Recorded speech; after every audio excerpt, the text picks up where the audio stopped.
सरिस्का बाघों की नई नर्सरी के रूप में तेजी से उभर कर सामने आया है। यहाँ पिछले 3 महीने में 4 बाघिनों ने 13 शावकों को जन्म दिया है। सरिस्का में एक गांव विस्थापन, नए ग्रासलैंड विकसित करना और स्ट्रेस मैनेजमेंट के चलते ये संभव हो पाया है। अब तो अलवर से ही देश और प्रदेश के वन और पर्यावरण मंत्री बनाए गए हैं। ऐसे में देश और प्रदेश में वन और पर्यावरण की दिशा में नवाचार भी देखने को मिलेंगे। इस मौके पर वन मंत्री संजय शर्मा से खास बातचीत की एसोसिएट एडिटर निर्मल तिवारी ने। बाघ विहीन हो चुके सरिस्का में जिस तरह से बाघ पुनर्वास का कार्यक्रम चला और जिस संजीदगी से चला, उसका नतीजा ये है कि सरिस्का आज बाघों की नर्सरी बन गया। उसी सरिस्का की धरती से आने वाले वन मंत्री संजय शर्मा हमारे साथ मौजूद। संजय जी, सबसे पहले तो बहुत बधाई जिस तरह से सरिस्का में बाघ पुनर्वास का एक दौर चला और उसमें जिस तरह से तेजी आई। सीधा कारण हो सकता है क्योंकि गाँव का विस्थापन मास इस तरह से प्रक्रिया चली, ग्रासलैंड विकसित किए गए, स्ट्रेस मैनेजमेंट पर काम हुआ। किस रूप में इसको देखते हैं और क्या उम्मीद लगाता है सरिस्का?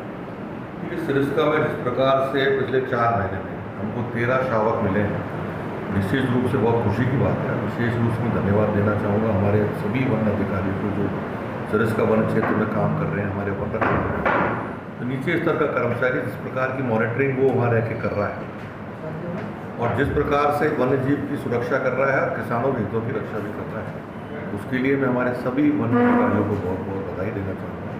साथ ही साथ मैं माननीय मुख्यमंत्री जी को भी धन्यवाद देना चाहूँगा क्योंकि पदभार ग्रहण करने के बाद जिस प्रकार से माननीय मुख्यमंत्री महोदय द्वारा एक सीधा संदेश दिया गया कि जंगल में रहने वाले वन्य जीवों की सुरक्षा हो और जंगल के आसपास या वन्य क्षेत्र में रहने वाले जो ग्रामवासी विस्थापित होना चाहते हैं, जो भी रह रहे हैं, उनके हितों की रक्षा की जाए।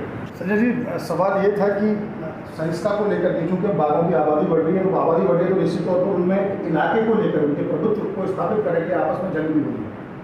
किस तरह से बाघों की बढ़ती आबादी से संतुलन बनाएंगे और चूंकि एक पुनर्वास का कार्यक्रम पहले से ही चल रहा है और हम इंटर स्टेट टाइगर ट्रांसपोर्टेशन की भी बात करते हैं कि हमें एमपी से लाने हैं कि हम उत्तराखंड से हमको मंजूरी मिली, हमको महाराष्ट्र लाना है, उसमें जीन पूल भी एक सुदृढ़ हो और इनमें किसी तरह की टेरिटोरियल फाइट हो। इस मैनेजमेंट को लेकर के किस तरह की योजना पर काम चल रहा है, ये करेंगे?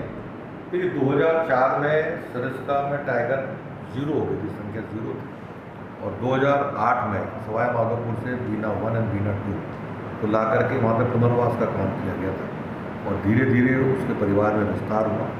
और ये ठीक है कि जब टाइगर की संख्या बढ़ती है तो निश्चित रूप से कहीं ना कहीं आपस में टकराव भी होता है, लेकिन मुझे बताते हुए खुशी है कि सरिस्का का जो वन्य क्षेत्र है वो काफ़ी बड़ा है, रणथंभौर के मुकाबले काफ़ी बड़ा है।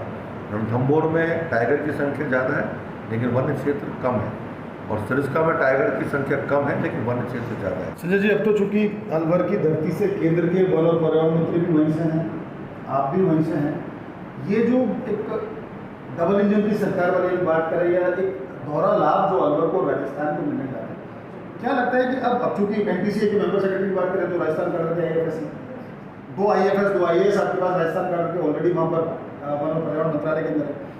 अब किस तरह की उम्मीद करनी चाहिए राजस्थान को कि वन और पर्यावरण के लेकर के किस तरह के सुधार होंगे, किस तरह के नवाचार, कौन सी योजनाएं जो आ सकते हैं? सर, इसका एलिवेटेड रोड बहुत लंबे समय से वो प्रोजेक्ट पे अटका हुआ है, उसको किस तरह से होना है? पांडुपोल जो जाने वाले जो श्रद्धालु थे उनके लिए किस तरह की व्यवस्था करनी है? क्या इन सबको लेकर उम्मीद करें पूरा राजस्थान की? अब तो हाँ, 2 मंत्री एक ही जगह से हैं और दोनों एक ही महकमे में हैं, किस तरह से रहेंगे? देखिए, एक सुखद सहयोग है कि राजस्थान के वन मंत्री जो मैं स्वयं हूँ और वो अलवर शहर विधानसभा क्षेत्र का प्रतिनिधित्व करते हैं और देश के माननीय वन पर्यावरण मंत्री आदरणीय भूपेंद्र यादव जी हैं, वो अलवर लोकसभा क्षेत्र का प्रतिनिधित्व करते हैं। ये सुखद संयोग है और अच्छी बात भी है, राजस्थान के लिए बहुत अच्छा संयोग है ये।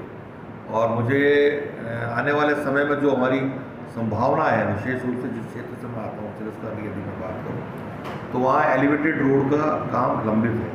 आचार संहिता के कारण उस काम में थोड़ी शिथिलता आई है।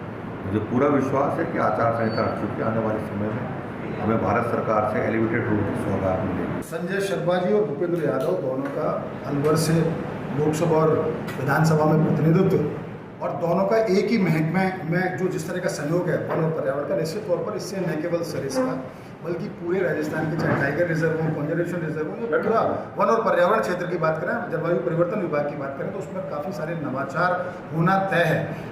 उम्मीद की जा रही है कि ये जो जिस तरह का सहयोग बना है, सुखद सहयोग बना है, इससे राजस्थान वन और पर्यावरण के क्षेत्र में देश में एक नई इमारत दिखेगा। कैमरा पर्सन इकबाल खान के साथ Nirmal Tiwari, first India news channel.